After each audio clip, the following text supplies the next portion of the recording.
Hey everybody, welcome back to another episode of You Haven't Seen That Podcast, or YHST for short. I'm Isaac. I'm Elva. And this is a show where we cover movies on that growing list of films. It has people asking us the question, you haven't seen that? And another intermission. We were supposed to have jumped into a breakdown. Spoiler alert, we were going to cover Dusk Till Dawn. But there's just been too many mother effing movies that have come out. Because it's summertime. Yeah, last week's episode was Mission Impossible. We had my brother and his wife on, a total Carmona extravaganza. That was a lot of fun. I'm excited to do more with him. And then Lilo and Stitch came out. Now they came out Same weekend. Yeah, what do they call it? Stitch Impossible? Stitch Possible? I don't know. It was like Call me, beat me if you want to reach me. It was like what the hell was it? Barbenheimer. Oh, yeah. The Barbenheimer of this year. Anyways, so we're covering Lilo and Stitch. We don't have no news for you because I don't think anything has been newsworthy as of late. Yes. Except for, they did cast the Harry Potter kids. They finally casted the Harry Potter kids. Yeah, I'm waiting for the internet to go crazy of a race change for Hermione. Anyways, but if you aren't up to date with any of the news that we've done yet, go back to our social media at YHST Pod on Instagram and TikTok, where we have YHST News. We have spoiler-free, bite-sized versions of our movie reviews, and they're usually about like a minute and a half, 2 minutes long. Yeah. These, though, of course, intermissions, if you're new to the show, these are more conversational. We're just more, discussing it, long-winded. We get into our thoughts. As we are. And if you like what we've been doing as of late, Okay. You're only as good as your last episode. You can support us or continue to support us on Venmo at YHST Pod. There you go. So at YHST Pod and all the places, thank you in advance for everyone who has been supporting us. And thank you if you've done so already. And I urge you guys to hit the like, hit the share, follow, tell people about us. Please get our numbers through the roof. I will know who you are and I will find you. Somehow she does. It's really crazy. I don't trust I don't have hobbies, so that explains a lot. What is this? It's my hobby pushed onto you. Yeah. Yeah. When's your F1 podcast going to come out? I'm kidding. That'll be fun if and when you do that, because then I get to be backseat. Yeah. I want to be passenger princess on a show. I feel like this season's kind of been a little bit of a letdown in a weird way. Go ahead. Yeah, do a little F1 news lately. Monaco race happened recently. Monaco happened. Usually that's a more boring race because it's a tight. Nobody can pass anybody. No, but that one is the first one I think in a while where instead of being one pit stop, it was two. So it's kind of fun to see the clips and everything and how they were strategizing, how they're talking throughout the whole weekend of how they're going to use this two stop to their advantage. And some teams did it, some teams didn't advance. It kind of just still felt like a one stop. But Monaco is like the classic race. Oh, it's Monaco. Everyone knows that that's the race. And as for the rest of the season in a nutshell? It's been pretty good. McLaren's been taking it, mostly Oscar Piastri. How are the new drivers doing? Kimi Antonelli and Isaac Hadjar, they're doing really good. Ollie Behrman and Bortoletto have been okay. Lawson is just Lawson. I can't really say much. The only controversy about that one is that it was Jack Doohan who was doing Alpine, but he got replaced by Franco Colapinto. It was the same issue as Sargent, where he was crashing along, not really showing what he could do, but he also wasn't given a car that he can do. And sometimes some of those crashes or the times that his car did DNF, you can't blame that on the driver for the car just not being drivable after certain times. There's just a little sample. If you want Elva to actually do a full-on F1 podcast, shout her out in the comments, in the DMs, hit us up. I want her to have a hobby other than Legos because it's so expensive. Would Disneyland be a hobby? Yeah, unfortunately. An expensive one. Yeah. Oh, boy. Anyways, okay. Let's jump into it then. Lilo and Stitch came out this past Memorial weekend alongside Mission Impossible, and it did a lot better than Snow White did, but it wasn't without its criticisms. Yes. So do you want to talk the good or bad things about it first? Let's go ahead and talk the bad. Okay. So most of the bad is people didn't like the direction that the director took this movie in and how it cut certain scenes.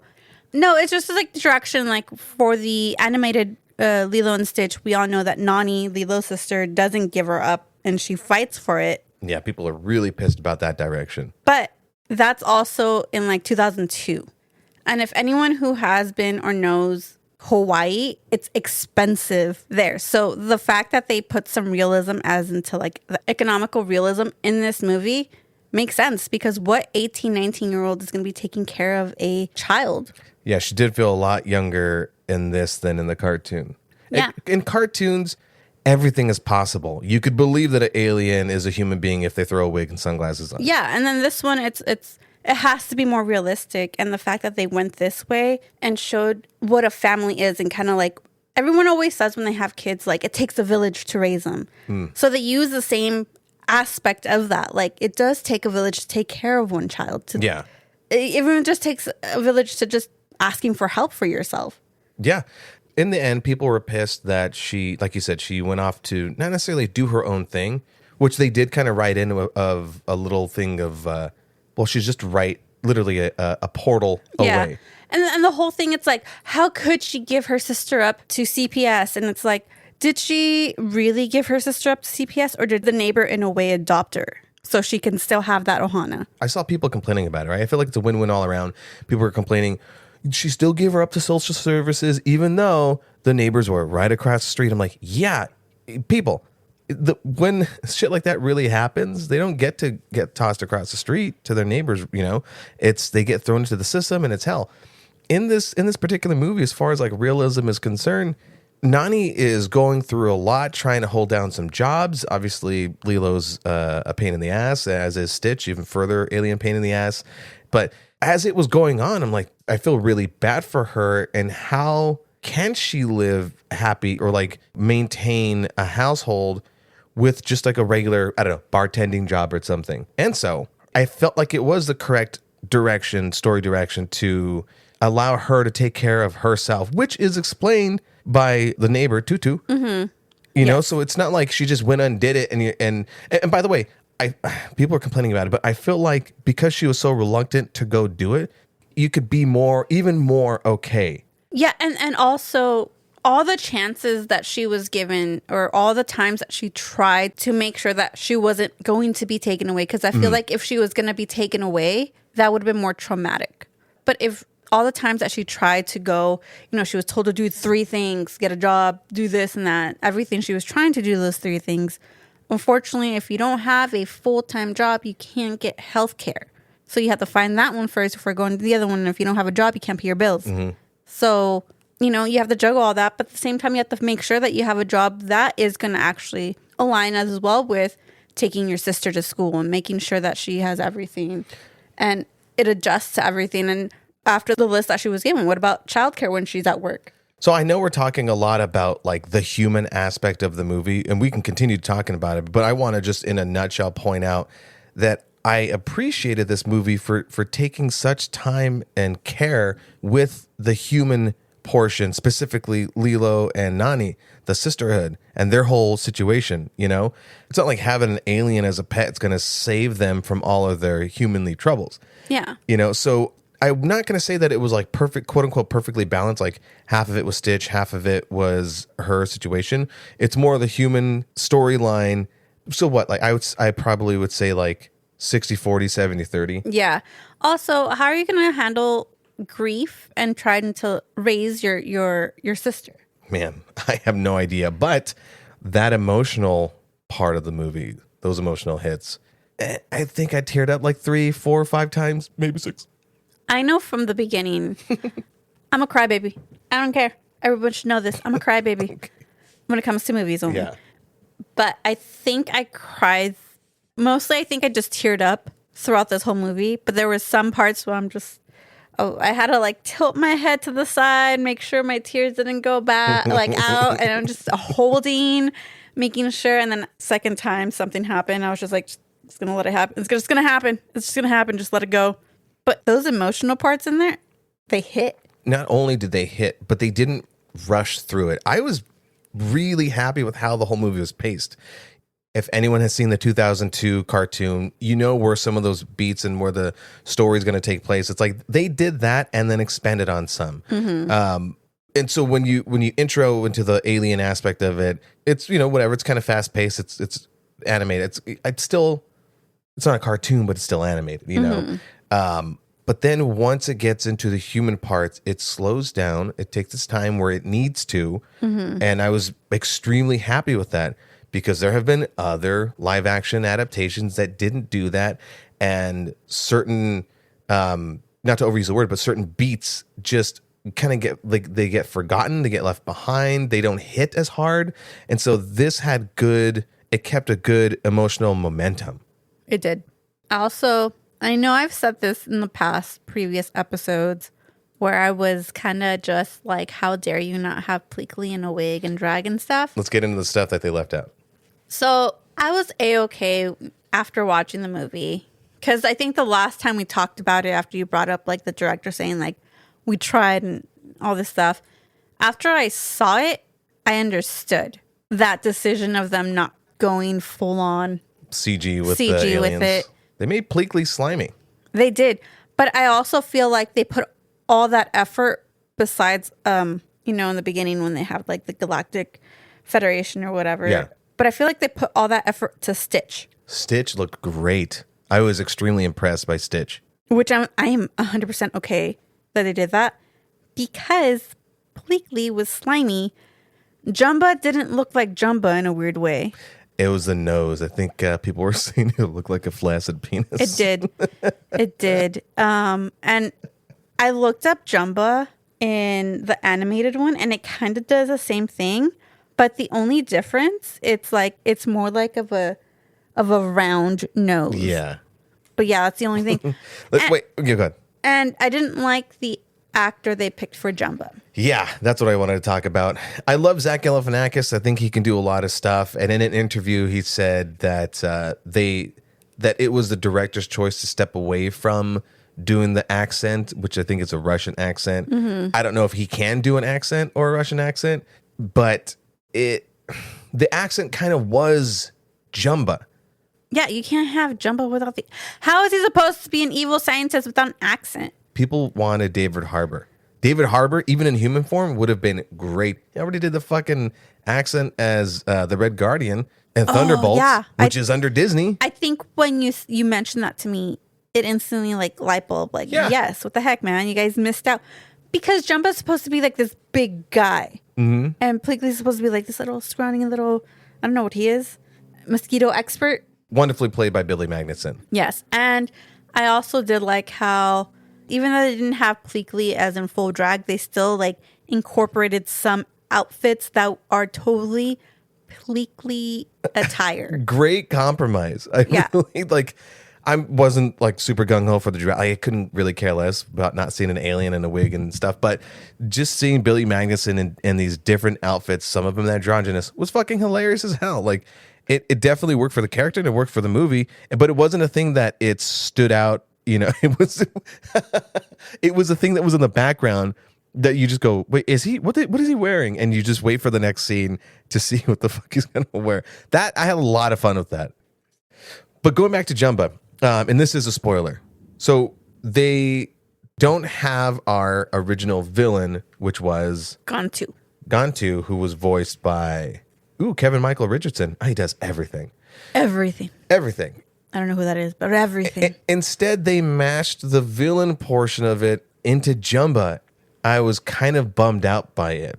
It keeps you from like falling in love with Jumba as you did in the original cartoon. Mm-hmm. I don't know how new people to the franchise feel about that, but Jumba, that was my biggest one. I don't care that Gantu wasn't in it. Gantu. And I don't know who would have been the villain. I mean, I have to rewatch the O2 version, but like it did fine as it was, but for whatever reason they needed like a big bad guy and he was it. And there was even like the final boss battle. I needed that fight, that spaceship fight between Gantu and Jumbo where they kind of just like wee, and then instead of like Stitch being in the pod, it's Lilo and stuff like that. But whatever, you can't all have you can't be 1-to-1 to an animated to a live action. You have to change some things around, of course. But you and I talked about this, like yes, and people, again, this is a good adaptation compared to Snow White, compared to Mufasa, not even an adaptation, just more of a sequel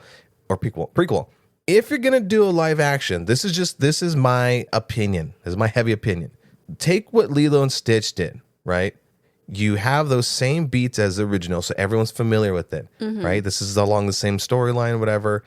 And then there are some things in it that are more nuanced and maybe a little more focus on some of the things that cartoons can't do.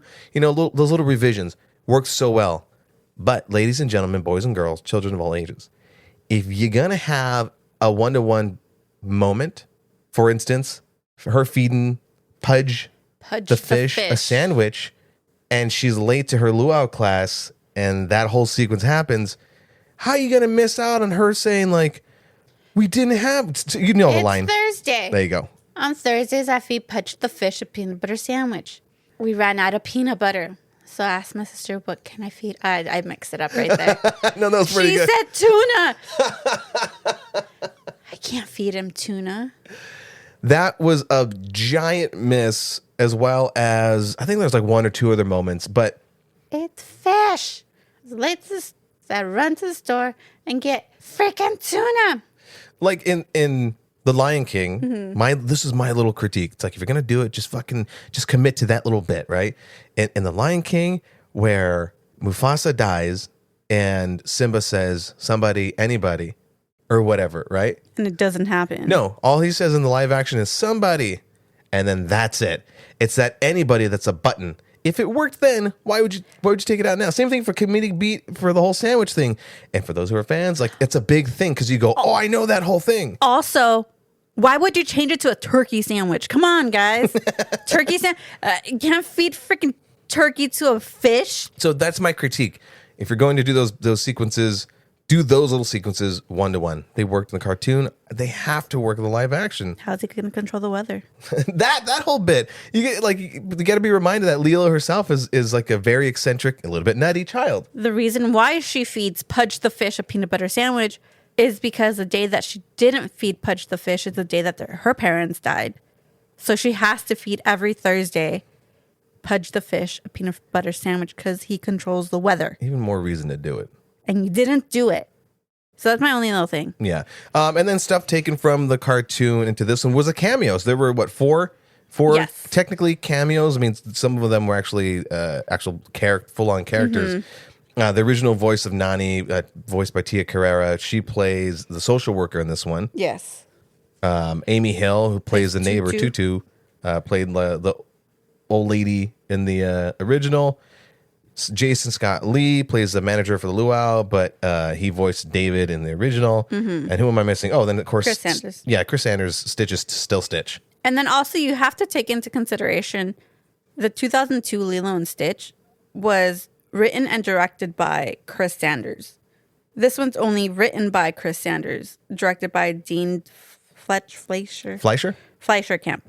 Yeah. So Chris Sanders only helped write this. But the other one actually had Chris Sanders and, where's this guy? Dean DeBlois? Oh, it's probably like DeBoy or DeBloy or something. Yeah, whatever that name is. DeBlois. But those two wrote and directed the movie. That's why it works so well. Yeah. And you have to also remember that Tia Carrera was also consulted in the movie for the animated ones to make it more culturally correct. Yes. And this one, I'm not sure if they did the same thing or they just did all that, but they did have the same guy who did the song. Oh, beautiful. Again, I feel like there was a lot of the original source material that was brought onto this thing. And for the live action adaptation, you're not going to get any better than this. I mean, you can improve on some things, and if you're going to do a character, or again, if you're going to do certain characters, fucking do the characters. And if you're going to have some sequences, do the sequences. I'm repeating myself, but I just feel like I don't think they even give it a try. Also, I felt like... But the rest of the movie is really good. Yeah, no, it's really good. My own opinion on this is they should have left the ugly duckling scene to just give you another freaking punch in the heart, make you cry more when she's singing the goodbye song. I want to be crying start to finish. Yeah. And the full hour 48 of this movie. It's an hour 48? Yeah. Felt a little longer to me. Because it wasn't as punchy as all the other adaptations in Disney movies. That's true. Here's the thing. I did feel like there was times where I'm like, yeah, that scene was coming up. They took it out. That's okay. We're going to keep going with it. And then after, I knew where the beats were. And then once they changed something, I was like, It's okay. We're still going beat for beat in a weird way. I did not appreciate the fact that I almost sobbed at the end, and I would like someone to take my therapy bill, pay for that. Thank you. Still enjoyable for adults and kids. I kept seeing videos pop up of adults crying in this movie, and we were there along with them. Anytime Ohana was mentioned, I'm like, here we go. Ohana. Oh my God. Ohana means family. Family means nobody gets left behind. It just sounds like you have a cold. Let me do it. Oh, I forgot to. Or should I just let Chris Sanders do it? You should do Chris Sanders. Okay. This movie is a correct direction into where the live action should go. What movie would you like to see have this treatment, if not better?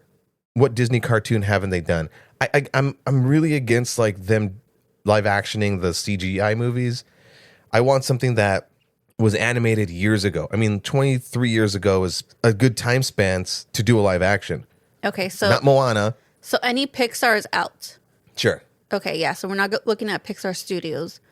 We're looking at Walt Disney Studios or Disney Animation. Okay. Well, they've done Lion King, then Little Mermaid, Snow White multiple times, Cinderella, of course, a million times.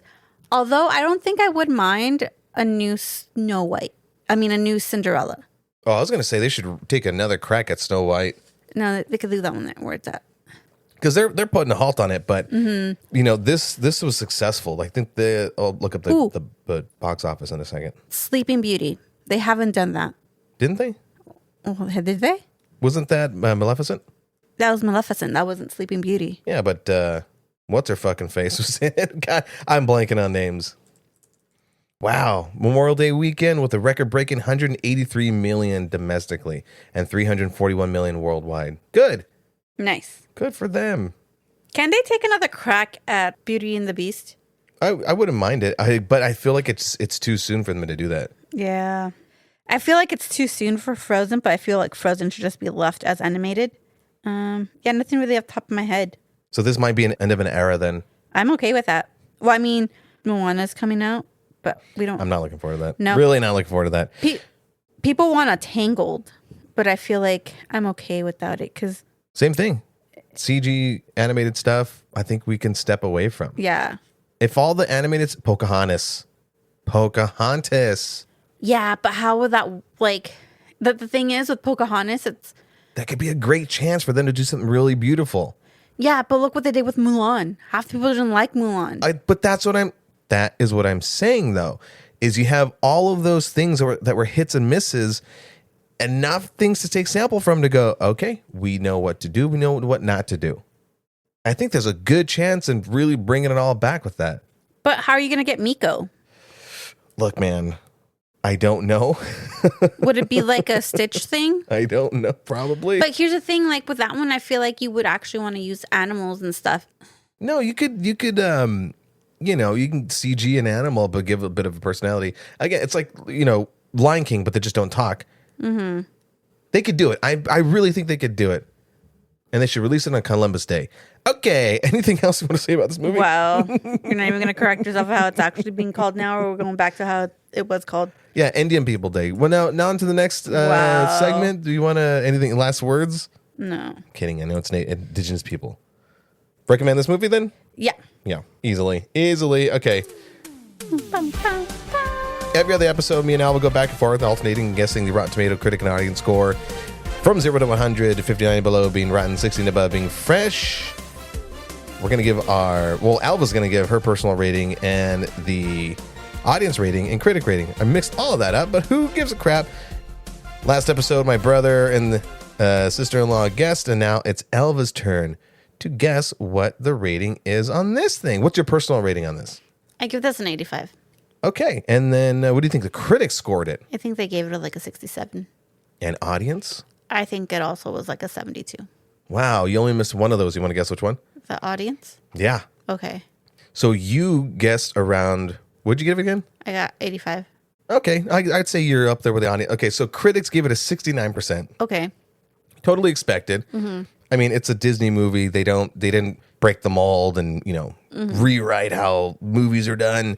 But the audience, I don't think the audience is going to hate it. I'm actually surprised this isn't any lower just from some of the hate that we were getting on social media. But yeah, 93%. Oh, that's good. I think that's like Great. perfectly solid. I love it. All right, now before we end the whole episode, Alva's been quizzed a bunch of times. I quizzed my brother on the last one. He fucking aced with flying colors, and I wrote that just for him. It's my turn to then, I guess, get humiliated, possibly. That's news. No, I know. I just wanted to. Okay. I was like, we're doing news?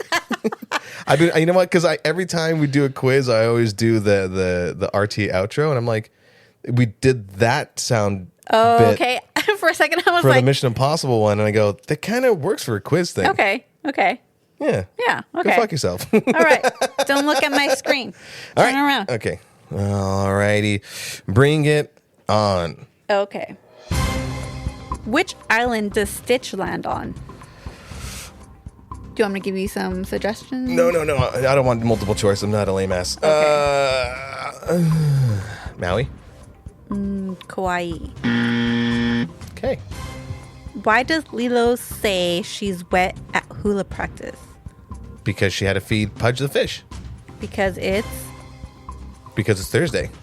Because it's What do you mean? Because it's sandwich day. Hey, screw you. You also said Thursday when you were re-quoting it. I'm giving myself half points on Okay. it. You fucking want me to like complete the whole line. Screw you. What does Nani do when a car almost hits her? Okay. I don't know. She kicks the car. This is so specific. Hey, Did you write these? No, I looked them up. Oh man, fuck the person who wrote these. What do Nani and Lilo do at the same time after their fight? Oh, they kind of, scream. I'll give you half point for that. What do they have it as? Scream into the pillow. Okay. Yeah. Hey. How much money does Lilo borrow from Nani so she can adopt Stitch? Oh, I don't know this one. That's a good question. I'm gonna say $20. $2. Damn it. What happens to David at the luau? You got me there. I have no idea. His fire dancing gets out of control. Okay. What does Lilo say about the old lady on the hotel couch? This is all the cartoon. Yeah. Okay. I have no idea. She looks like she can use some lovin'. Wow. Okay, this is also okay. What does Lilo hold when she's stuck on Gantu's ship? Oh, I don't know what she calls it, but her doll. No. Scrump? Yeah. No. A picture of her family. I said yeah, like I knew that was the doll's name. Yeah, Scrump. A normal name. For a normal child. I think this is where I get my wordness from. No, it's genetic. Why does Lilo get to keep Stitch?